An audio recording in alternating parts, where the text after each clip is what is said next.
Good afternoon, everyone. I'm Tony Robinson with MAP, and welcome to today's webinar titled Flame Retardant Thermoplastics 101, presented by Cliff Watkins and Jeremy Bland of Polysource. We also have Bob Finland from Polysource as well. Just a few notes before we get started. We will be keeping all attendees muted throughout the presentation. We are recording the webinar and it will be up on our webinar archives page in the next few days. You will need a member login to access that page, so just reach out to us if you need any help with that. There is time for questions at the end of the presentation. Please use the question or chat features on the GoToWebinar pop-up to ask any questions. Also, if you have any logistical issues, you can use those same features and I will help you troubleshoot. So with all of that being said, I will turn it over to Polysource. Thanks, Tony. Good afternoon, everybody. Thanks for spending an hour with us as we go through another one of our webinars today. I feel extra privileged. Usually when we have these webinars, Cliff and Bob are about 1,000 miles away from me at their home offices. And today I'm privileged to be sitting next to them in the same office building. So Cliff, how about you introduce yourself? Well, good afternoon, everybody. This is Cliff Watkins. It's a pleasure to join you this afternoon. Thanks for giving us a few minutes of your time. As Jeremy said, it is a rare occasion these days that we're in the same room at the same time, and we have the added pleasure of having Mr. Bob Finland, resident of South Boston, and he may chime in if Jeremy and I mess something up. We were joking before we went live about whether we were going to have our camera on, and Jeremy and I kind of in unison said, yeah, nobody wants to see that. And you can see the picture of the two of us up on the screen and why no one would want to look at our two mugshots. But we are looking forward to having a nice chat with you today, and we encourage your questions. So like I mentioned earlier, back in 2019, we started an initiative to come out to the industry and really talk about some subjects that maybe are less educated on or not talked about as much.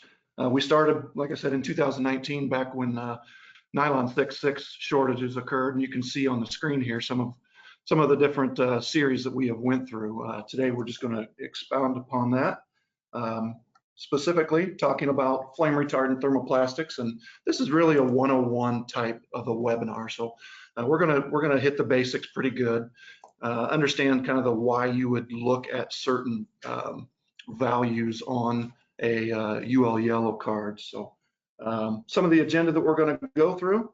We're going to hit design and material selection. For those of you that have been with us before, you know that we work through a design funnel, and won't be any different today. We'll definitely start there. We'll also get into some processing and some in-use considerations, but majority of what we're going to cover is the UL yellow card and all the different tests that occur and what they mean. So we'll cover UL 94 and 746 A, B, and C. We'll hit the different types of FR additives, pros and cons of each of them, and then of course regulatory and those implications on FR materials. Finally, we'll touch on processing considerations and end with some questions. So as Jeremy said, throughout our webinar series that we've been now heading into our third year on, is we're using the design funnel, and visually it is, as it would suggest, you start at the broadest set of questions with a customer on a new design, and you work on the physical, the chemical, and the thermal requirements, and you start to literally narrow down based on broad subjects, broad requirements, down into the details around mechanical and regulatory and material options. And we have found this process to help us and our customers be as efficient as possible, with really the number one thing is to avoid that really unfortunate oops where you miss something really critical and you've already built a tool and or you've even shipped parts to a customer, then to find out that you've missed something. And so that's been our our discipline and our methodology now for many years here at PolySource, and so we're using it as a way to cover key topics in design. And as Jeremy said, we're going to be talking about flame retardants today. So the most recent webinar that we gave, which was back in the spring, we covered thermal and impact properties.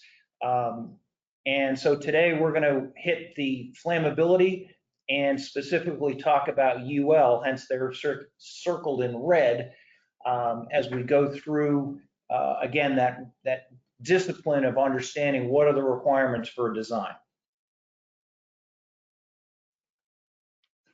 Well, as our previous webinars have shown, there are a lot of questions that come up, and those are, like Cliff said, to eliminate the possibility of these pitfalls of something not coming up until you're at launch, and then oops, we forgot we need this. So that this section going to be no different. Lots of questions that we end up asking, and we kind of cover why we're asking those questions. So here we've got pulled up the UL yellow card. Many times our customers, we find that yellow cards aren't something that they look at all that often. They are looking at the data sheet. And the data sheet only shows you a portion of what this yellow card provides. And typically it's just going to be your flame rating. So is it an HB or a V0 flame rated material? As you dig deeper and actually look in the yellow card, you may find that a data sheet only shows that it is a V0 rated material, but in actuality, when you go into the yellow card, you actually see that at a higher thickness and maybe a specific color, that you may be a 5 VA rated material. So one of the aspects and one of the high level things we want to kind of impart with the group today is that when you look at a yellow card, you have flame ratings, which Jeremy just touched on, and we're going to go into some more detail on. But the other aspect of a yellow card is the resistance of a material or the ability of a material to resist and insulate electrical energy. The other part is the ability of a material to withstand elevated temperatures. So you've got flame, you've got electrical insulating properties in the center section, and then at the bottom, you've got the RTI ratings, which is thermal resistance. So we'll be covering all of these. As Jeremy and I were getting ready for this presentation, all of our customers frequently ask, do you have a yellow card? And what they think of is really just the top. Do you have flame ratings? And it occurred to us that when you think about an actual application, rarely do you design intentionally for a material to be exposed to a Bunsen burner to see if it'll burn. But on the other hand, when you're designing electrical connectors and different kinds of switches, there's almost always some level of voltage involved. And the whole idea of the safety rating or the UL rating of material is to make sure somebody doesn't get shocked. And so we're going to spend time talking about hot wire ignition, high arc ignition, et cetera, in just a few minutes. Well, Cliff, one more thing I guess I would explain there is when we are in a situation where a customer comes to us, can't get their current material, but needs an alternative, sometimes they don't understand what these are. They just say, yes, match this. And what we come back to is, do we really need some of these values? I mean, there are some materials that have every rating under the sun. Does your application actually need that? That's a great point.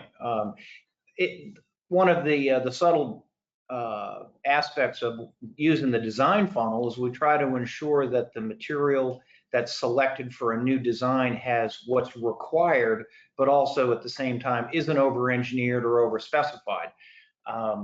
Anyone that has worked on a new material for a new application and the conclusion is, well, I need RTI or elevated temperature ratings, the look on us, our face as a supplier gets dark and rather furrow brow, because that's about a 3-year exercise to get something with elevated RTIs assigned to them. and a boatload of money. And so it adds a lot of cost up front if we don't have it already.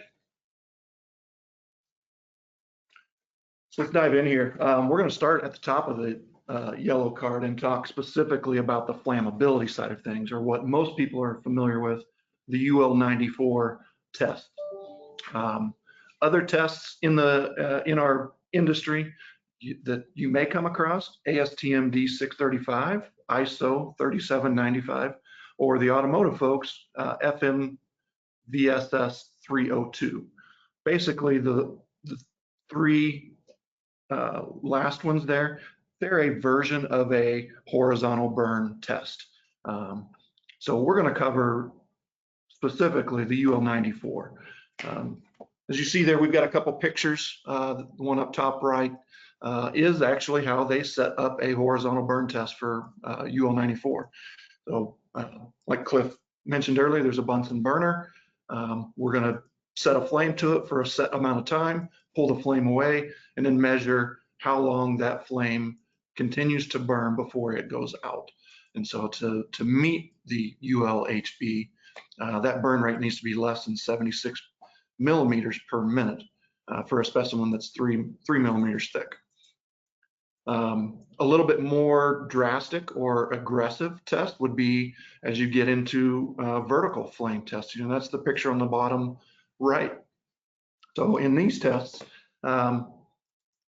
again, as that value goes from a V2 to a V1 to a V0, the test is more aggressive in what you can accept, how long it can burn, if the flame continues or if it goes out, and then if there is any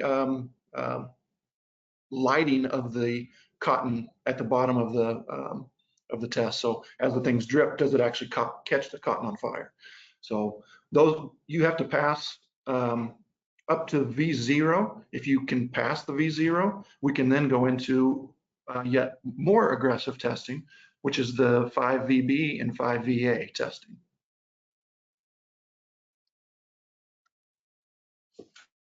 So then the next section on the yellow card that we saw was things like the HWI, HAI. And as I said, those are all tests related to maintaining or evaluating electrical installation properties. And you'll notice that the ratings are given a PLC, or performance level code, which I'll go into in a second. But each of these tests does have specific units. In the case of HWI, this is a test where a hot metal or heated probe is placed against the plastic, and it's determined how many seconds it takes for that plastic to catch fire. So this would simulate a connector where perhaps a bare copper wire becomes exposed and it's energized, maybe in a short circuit. How much time do you have before that plastic catches fire? High amp arc ignition is when you've got two electrodes spaced apart in contact with the plastic, and now you close the circuit and run energy across those two electrodes. And how close or how far apart can you have them? And then also, do you get a track, which is like a burn mark, where the current travels across the surface of the plastic from the anode to the cathode? And then how frequently does that happen? So this is another, basically a ground fault type of failure.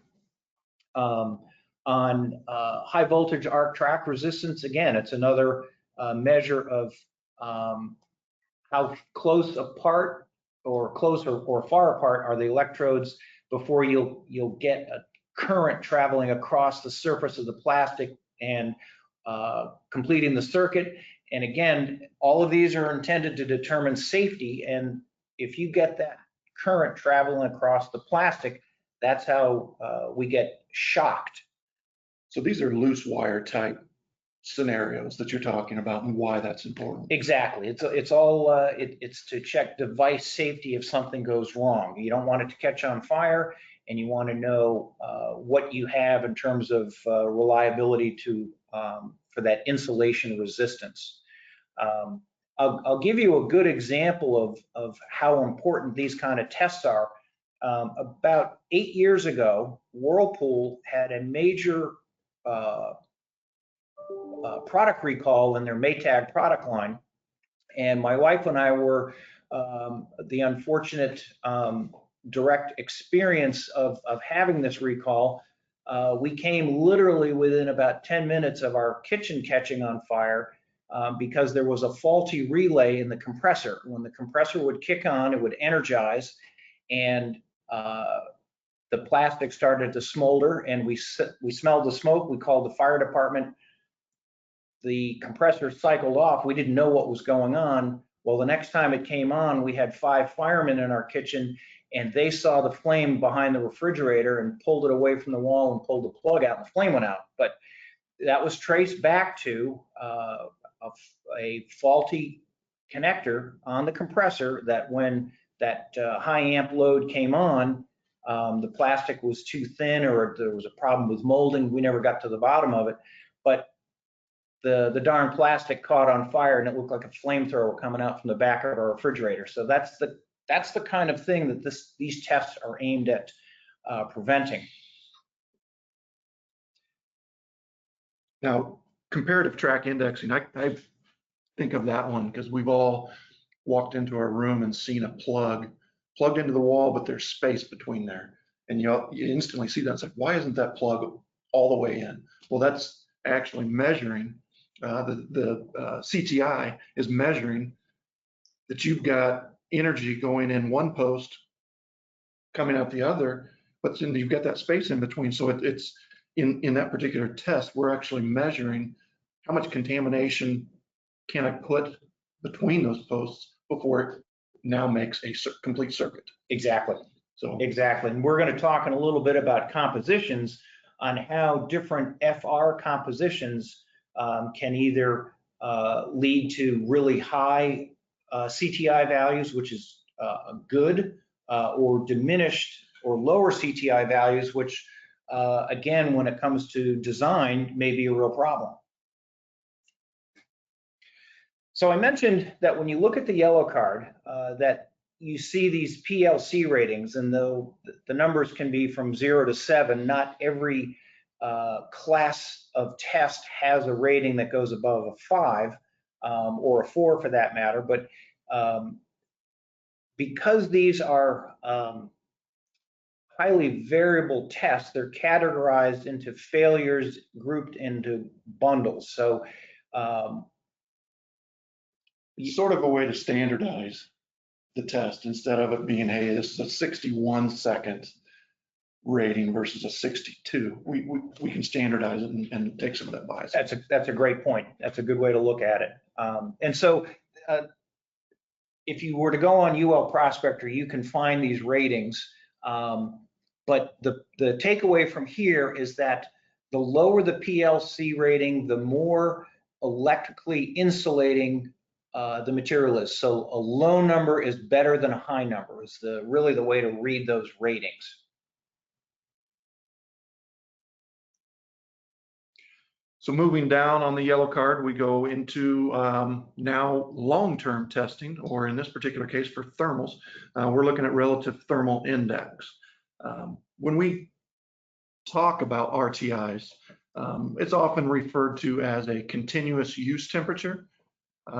However, that temp that is listed on the yellow card is actually an estimate of what is to be expected for a material to retain 50% of its initial mechanical values, or mechanical values, impact, and electrical insulation, dielectric properties. Yep. And that is estimated at 100,000 hours, or that's roughly 11.5 years. It's under zero load. So there's some things to be taken from that when you say continuous use temperature. Well, yes, but you got to understand what we're looking at, only maintaining 50% of what it originally had. So, but without any stress or pressure. Exactly. So in these tests, the actual time that we're testing in the lab is between 500 and 5,000 hours to collect this raw data. We're using multiple temperatures and then creating a linear regression to extrapolate what we estimate this material to have at 100,000 hour results. So RTI values, there's actually 3 of them that are listed on the yellow card. It'll say RTI electrical, RTI impact, and an RTI strength without impact. So which one do you look at? What means the most to you? Really is what that comes down to. So if your application is targeting specifically electrical properties as the number one value that you're interested in, we need to be looking at the electrical, not necessarily what gives me the highest value and take that. Impact is, I would say, between impact and strength is where, in majority of what we do in application development, those are the values we're looking at. But if you're in a prop or in a E&E application, you may need to understand what's my dielectric strength going to do after this aging test. Another thing that doesn't really get talked about, but to maintain or to receive this RTI value, you have to retain your V rating after heat aging. So if you were a V0 material, we go through this heat aging process, and now you're no longer a V0 material, you don't get that rating. That's right. And the same is true if it's an HB material. So if it's a burning material, which there are plenty of elevated RTI HB rated materials, it's the same thing. The burn rate can't exceed the requirements to get an HB rating. So I think it's less than 100 millimeters per minute or something along those lines. So flammability has to be, whatever it was initially rated for, has to be maintained after the aging cycle. So the amount of testing that goes into this is crazy, because you don't really know where you're going to land.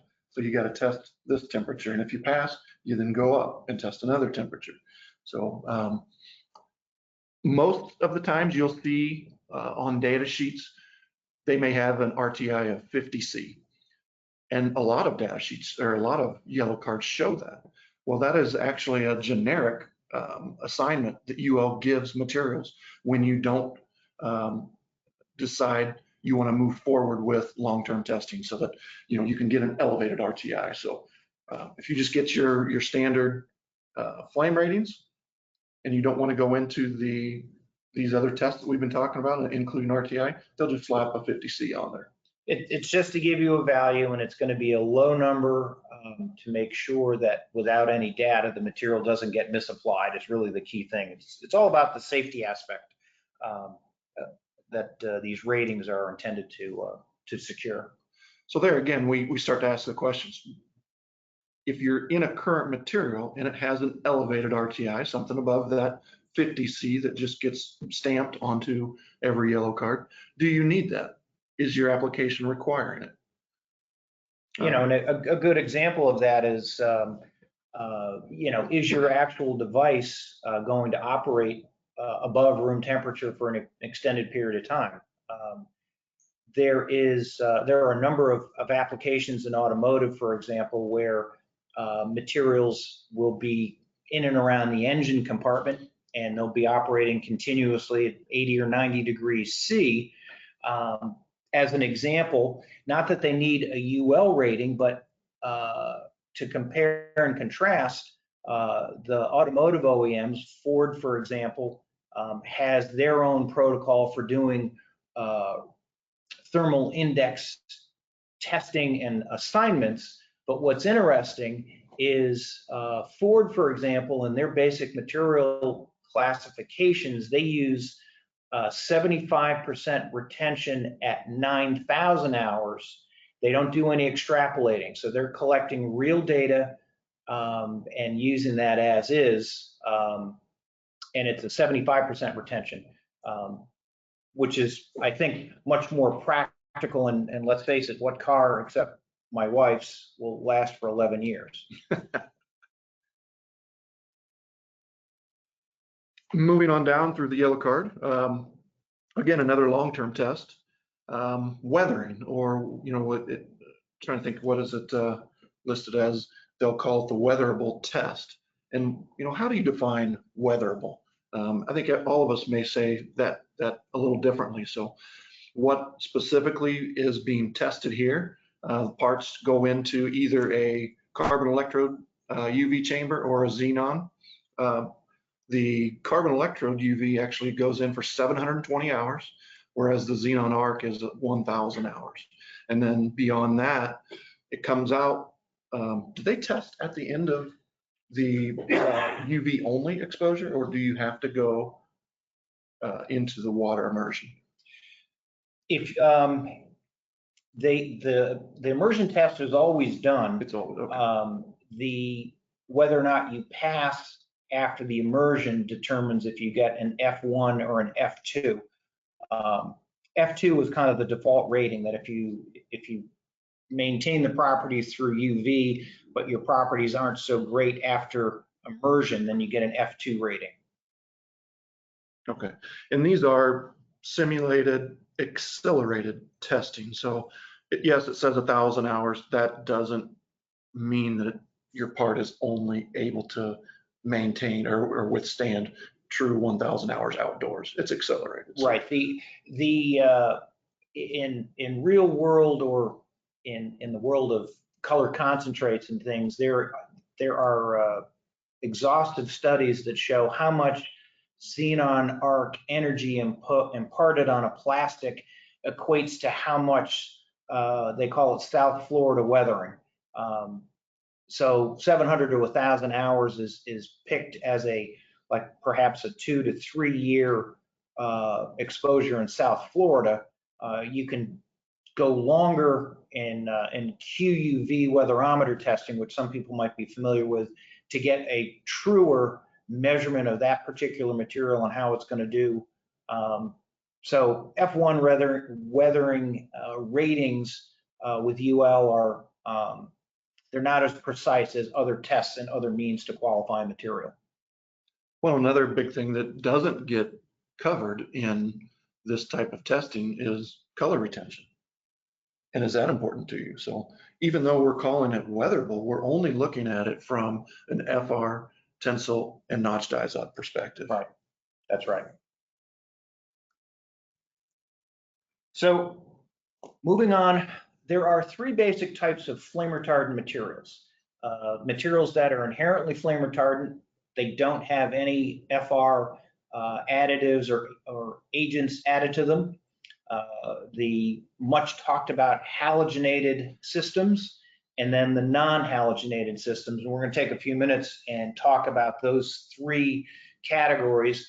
And anyone that's taken the Cliff and Jeremy webinar series has heard one of us say every single time, and here it comes, there's no free lunch in plastics. And so each of these materials has pros and cons. There is no perfect plastic, and you're always having to make compromises in your design.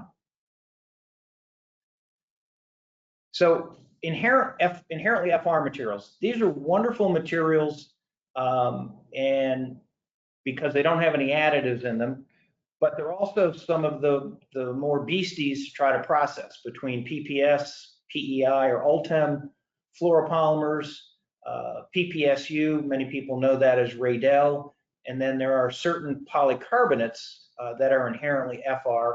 And in that particular case, most people don't realize that just glass-filled polycarbonate will test to a V0 or at worst a V1 with no additives in it at 3 millimeters. As you go thinner, the material will become more prone to burning or perhaps dripping, but a typical 20 glass polycarbonate with no additives in it will be a V0 at 3 millimeters. Why is that? Why are these materials of interest? Well, you would be surprised how many times people will say to Jeremy and I need an FR material, but it's got to be suitable for food contact. And there aren't really any FR additives that I can think of that I would willingly eat, nor would I want my customers to. So we default to PPS and Ultem and the fluoropolymers. And the trade-off, of course, is these are expensive materials.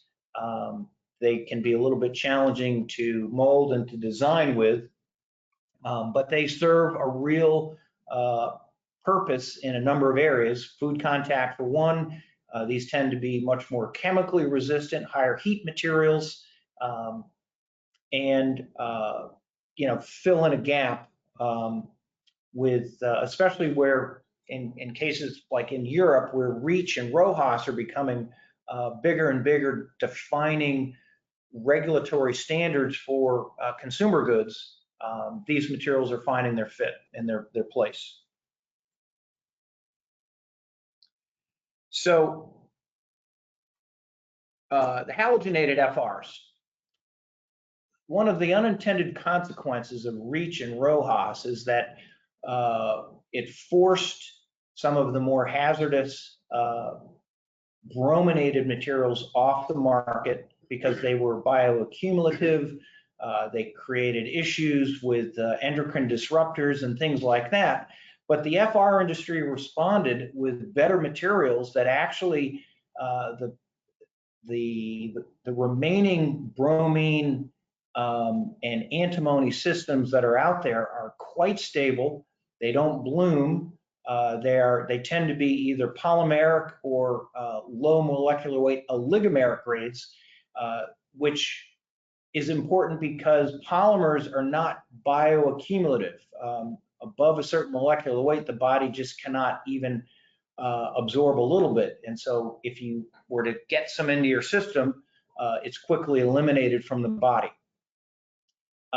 Bromine and antimony, abbreviated AO, they're extremely efficient at flame retardancy, and they still serve a purpose. As much as certain environmental groups would like to see all bromine or brominated materials eliminated, they still have a function, and they're really, we can't just get rid of them because in some cases there's no alternative. We talk to our customers in straight up terms, and what we tell all of our customers is that at some point there will be a solution that is non-halogenated for every FR system, and probably at that point is when all bromine and antimony systems will be banned by the regulatory bodies and state and local governments. But until that happens, they're going to be hanging around. But I think the writing is on the wall that when they can be replaced, they will be.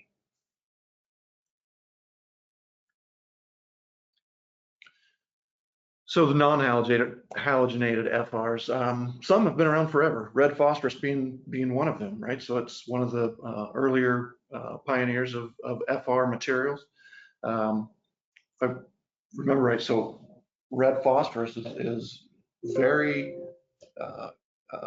it's stable, but it's very combustible. It's what we use on match heads. So when it lights, that's really just the gasoline to light the wood on fire. In an FR situation, it at the beginning does it combusts quickly, but then it creates almost like a skin or a char layer to tamp out any oxygen to help put that fire out.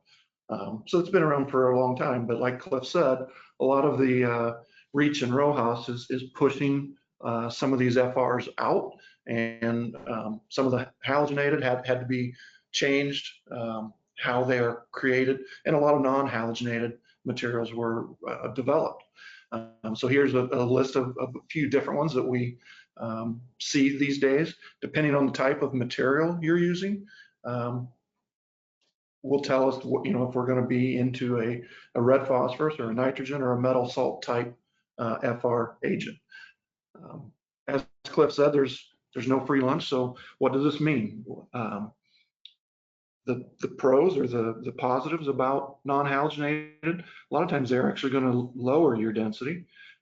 There's reduced concerns for machine corrosion. We'll talk about that here shortly when we get into processing, but and they're more process friendly. So all in all, these are good materials. This is where the future looks to be for FRs.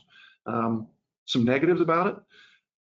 Your polyolefins such as polypropylene, polyethylene, they require a lot of this additive to make them flame retardant. So that's going to degrade your mechanical and then also have an effect on your processing. So to kind of sum this up, between the different kinds of halogen and non-halogen systems, the trade-offs, the no free lunch is kind of depicted here, and to give particular shout out to our good supplier and buddies at Lati over in Italy. They contributed this slide that kind of puts it into a pictorial as to some of the effects on a material. A lot of people would like to use red phosphorus in more places, but the problem is you can have two colors. You can have red or you can have red. Actually, you can make it black, but that's about all you can do with it. So that's one way to look at the comparison of these materials.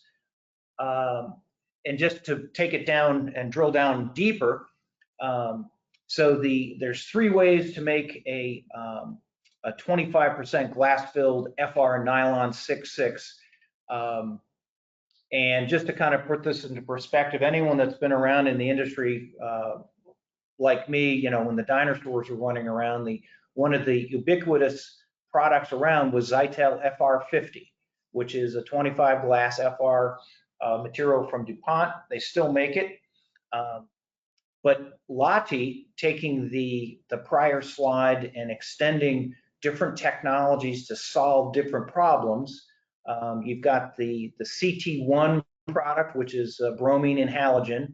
You have the HF1, which is a halogen-free, and then you have the KB3, which is a red phosphorus product. And you can see the different either positives or negatives highlighted in red. And I want to point out that we spoke a minute ago about CTI. Well, you see that the halogen-free and the red phosphorus have got CTI values of 600, which would get them a PLC rating of a 0, versus the CT1, which is a bromine and antimony product, which is that would be a PLC of 3.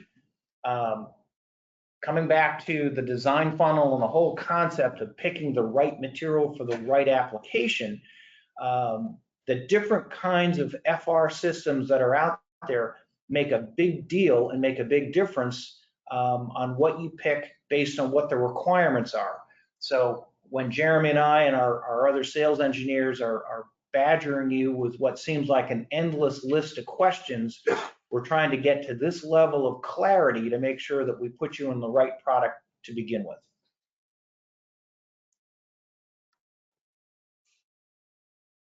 So on Reach and RoHS, Reach is at the chemical or the chem abstract number levels. It's specific chemical, and there's now a lengthy list, and I'm sure every one of you is familiar with the June and July request from your customer for the updated Reach list and compliance on your materials that are still meet the Reach list. RoHS is at the finished goods level, and this was designed to catch and prevent hazardous materials getting in the landfill in the first place. And we're now seeing RoHS as a driver towards better and better materials for use in the consumer realm. So you'll see consumer appliances, white goods, things like dishwashers and washing machines and dryers, where there's a strong push to use halogen-free solutions just because of the perceived health and safety benefit. And then, of course, for us here in the U.S., there is the California Prop 65.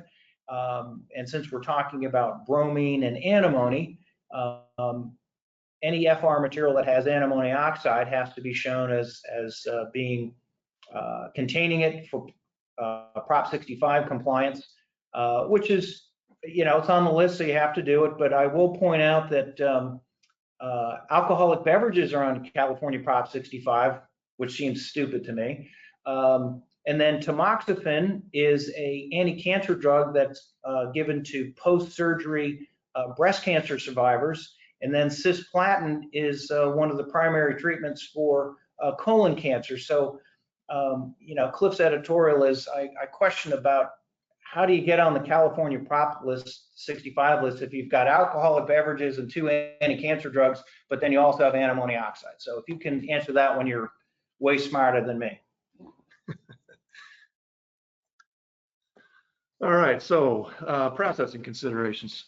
There's quite a few of them actually when you look at FR materials. I kind of look at FR materials similar to some of our higher end engineering plastics that you can't just do whatever you want with them and still get a good part. There are some recommendations, maybe even requirements that you have to be thinking about when using these materials. So first and foremost, when you dry FR materials, both sides of it, making sure that we dry it enough, because if there is still moisture in the material, a lot of those FR additives will combine with that moisture in the air and moisture in the pellet and create very, not necessarily toxic, but corrosive gases.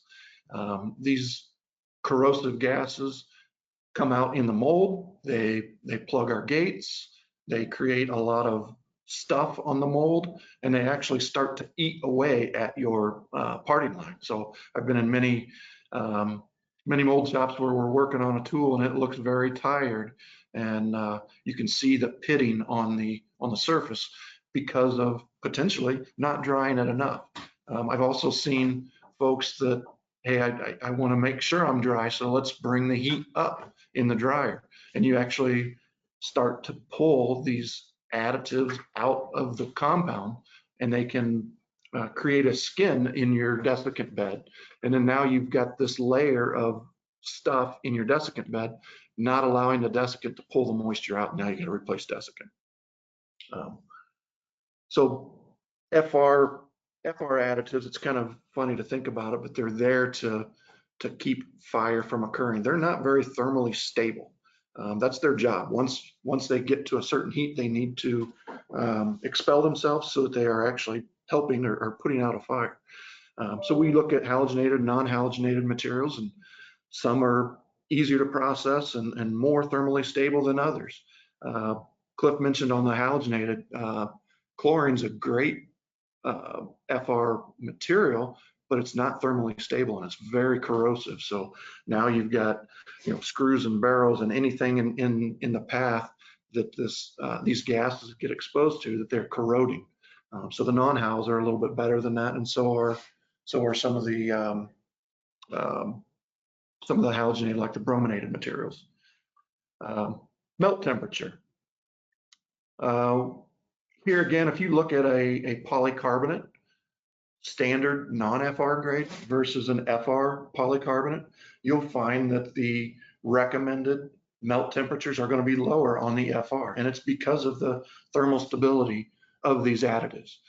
So use the recommendations on the data sheet. Stay on the lower end as much as you can. What that means to the molder, obviously, yes, if you're on the lower end, you may be affecting flow. And that's why, again, as we're working through the design funnel and understanding what we need, we may design in a higher flowing material because you're going to mold a very large part. We want to stay on that low end of thermal so that we're not expelling some of this FR. And I'll give you an firsthand experience. We were trying this a couple of years ago when I had TP Composites. We were sampling an FR bromine and antimony system, and we got started, got to be close to lunchtime, and the process tech needed to go to lunch. And so he started to walk away from the machine. He just opened the door to the press to interrupt the cycle. And I had to get the engineer and the technician back and say, if we're going to be down for an hour for lunch, we need to empty the barrel. We can't leave this material sitting at the melt for an hour because the material just won't hold up to those kind of conditions. So there's definitely a big difference between 20 melt nuke and stat homopolymer polypropylene and an FR material. Yeah, that goes into the barrel residence time, so definitely don't want to set down, but how much time in a automatic cycle will this material be under a melt condition? Again, all materials, we have to watch that, but FRs are even a little bit more stringent. Hot runner systems don't lend themselves necessarily to FR materials, simply because a lot of times we have some heat management issues, and just about everywhere I go, you'll see hot runners are running hotter than what your barrel is, just to maintain that temperature, keep the gates open. Back pressure screw recovery, same thing. We don't want to beat this material up. You got to think about what we're doing to it and how we can keep the composure of the material. Venting, it's not an afterthought. You really need to design this in. I see too many times very thin vents. You're not allowing that mold to breathe properly. So I like to show 1/2 inch wide every 2 inches of parting line of venting. Tooling, screws, barrels, we all got to think about coatings, using stainless steel or chrome plating. Beryllium copper, do not use with FR materials. It actually reacts with the beryllium copper and it will chew it up. It's an expensive material and it just doesn't work with FR materials. Gates and runners, again, we want to not beat this material up, so be generous with the size of your gates and runners. And then mold maintenance and cleaning periodically as it's running. And Cliff mentioned purging of the material if you're down for any amount of time. Regrind can be used in FR materials. I think in most cases people will say at max 25%, but some of our suppliers have decided, you know what, we don't know the generation of the regrind. We're going to limit that to 10%. All right, so we got a couple more slides here. We're going to cruise through because we want to give time for questions at the end. Looks like we're getting a little close on our time. So a couple of these just are showing examples of materials that we put in applications based on their needs. So in this particular case, tripping bars need extremely high heat resistance, high CTIs while maintaining dielectric properties. And in this case, it's a very high voltage application. We can't have this fail. It's a very thick part. And in this particular case, we used a 4T F11 product. So that's a PPA, high temperature, great CTIs. And more importantly, with as thick as a part that is, we've got really good cosmetics, and this material can set up quickly and not have show sink and things of that nature. Something that's coming more familiar with a lot of industries with the electrification movement in both automotive and power equipment. We're asking for more powerful motors and actually making those motors smaller. So that brings a little bit of a challenge. We need to have high flow materials that can also withstand high temperatures and have great CTIs. Stenil is a great example of a material that we often will go to in these situations. We can, we've got grades that are, all the way down at the HB, but also V0. And then for those very long flows or very thin flows, we've got some super flow material. So in this particular instance, this is the halogen-free material. This is for the main circuit breaker. So it's likely to find use in a consumer setting. And so the halogen-free is a big choice or the preferred choice from a safety and exposure standpoint. Also has very high CTI with the consolidation and the miniaturization of things. Wall thicknesses get thinner and thinner. So having that electrical insulation property as maximum as possible, that leads itself, as we saw a couple slides ago, that a halogen-free solution gives you that highest CTI performance. Number of examples, again, from our friends at Lotte, where they called out different kinds of materials based on their different ratings as far as meeting halogen-free, FR, et cetera. and you can see the different kinds of applications and the different types of materials where you've got either halogen-free or you've got red phosphorus systems, for example, based on the particular needs of the application. Same thing here. When I mentioned a few minutes ago about white goods, this switch was in my head, where it's a halogen-free PBT material, which is we don't talk that much about halogen-free polyesters, but they're up and coming. The technology is getting better and better, so that there are fewer drawbacks to it. The early versions, the properties were really inferior to a bromine and halogen system, but the technology is there, and Lottie has got some wonderful formulations in the polyester segment. So as we come to a close, I want to come back to the design funnel and kind of bring your minds back to, you start at the general requirements for an application and you drill down, and the idea is to uncover all of the key requirements up front. As Jeremy talked about processing issues, I showed you the comparison of 3 different FR glass-filled nylons, how they can vary in CTI, et cetera. Those are details that can really matter when you finally get to material options 1, 2, and 3. And so the design funnel, the rigor, and the procedure that we go through to ask the questions, there is a method to our madness, as crazy as Jeremy and I might seem.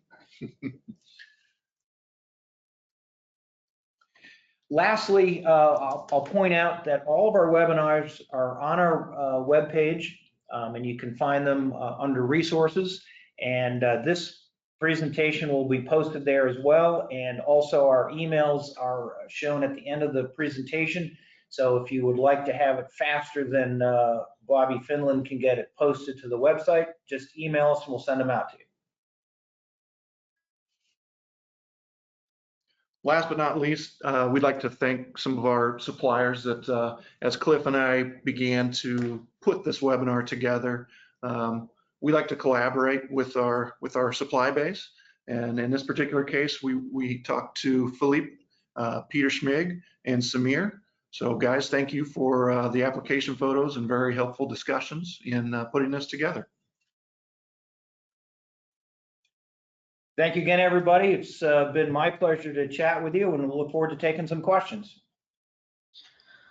All right. Thank you all for the presentation. Like you just said, we will move to questions. So we did have one comment from the audience. They had mentioned aspirin is also Prop 65 listed. That was from a while ago, I think, in the presentation, but they just wanted to share that as well. We did get a question. What are your thoughts on PVC? Inherently FR? Yes, it is inherently FR, and there again, great material. Maybe has some struggles with reach and ROHS and different things that have held it back. But to answer your question, yes, inherently flame retardant. A little bit more difficult. You gotta, understand your P's and Q's when you're processing them, because there are some drawbacks that can occur. Yeah, PVC it takes some skill to mold it, and when you get good at it, it's a pretty friendly material. But things can go south in a hurry if you're not comfortable or a novice at running it. All right. That was the only question that we got into the questions tab. So ending pretty much right on time. I want to thank Jeremy, Cliff, and Bob, as well as the rest of PolySource for offering the information today. Just a reminder, the recording will be posted on the MAP website by the end of the week, as well as they had mentioned, on the PolySource website as well. Oh, we just got another one. Another question. In molding ABS components with flame retardant specs, how much regrind is acceptable? Well, as I mentioned before, you may find some will say 25%, but a lot of our supply base, because you don't have control over that regeneration. It may be second regeneration, it may be 10th regeneration. So minimizing that to 10% is what I have seen for most folks. And the biggest challenge with FR ABS is also color. If you're running black FR ABS, you can probably reliably use 20 to 25% regrind. If you're running a white FR ABS, we would tell you don't use any regrind because you're going to fight black specks with any amount of regrind, and you're going to fight black specks with FR ABS to begin with. So it's an okay material. We think that there are better options, better value than FR ABS, but sometimes that's what comes in, and that's what the customer has to use. But it's not one of Cliff's favorites by any means. Well, and regrind really is it's a housekeeping situation. How are you separating or segregating that from the rest of your materials? We have seen situations where operators will put FR ABS into a grinder, and then another operator comes over and puts standard ABS into that same grinder. Now you've got yourself a UL situation on your hands because you've got contamination of a non-FR material in your regrind that is going back into the system.